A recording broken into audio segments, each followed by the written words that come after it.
li passa, mama? Has trigat molt. Nena, però com volies que m'esperés que la meva filla em volgués veure amb urgència la seva nit de noces? No cridis, és allà. Qui allà? El Joan. Però qui vols que hi hagi, filla meva? Ja m'ho suposo que hi ha el Joan. Filla, em parles com si hi hagués un lladre, que passa alguna cosa. Ui, és que, mama, tinc Què tens? dubtes.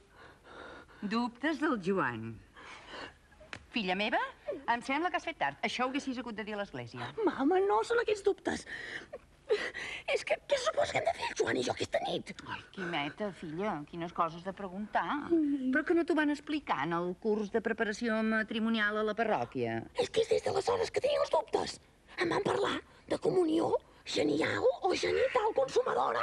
Filla, mira, Quimeta, si et descuides... Què fas, reina? Parla sola. No! Espantava una mosca que hi ha a l'habitació!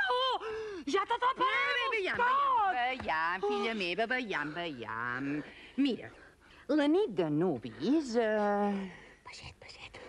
Tu has vist mai una papallona que fecunda una flor? Ai, mama, no comencis amb els exemples que et posaven les monges. Mira, nena, en el matrimoni quan l'un estira, l'altre ronsa. Quan l'un estira, l'altre ronsa. Quan l'un estira, l'altre ronsa. Que m'entens? No. Ai, nena, doncs què vols que t'expliqui? Doncs què vareu fer tu i el papa a la nit de noces?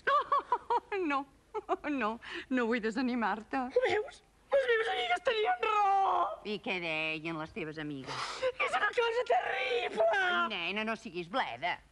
Però sí que de cop t'agradarà més.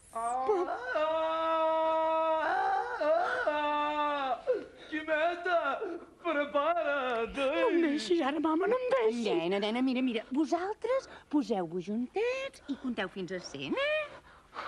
Mama. Quimeta!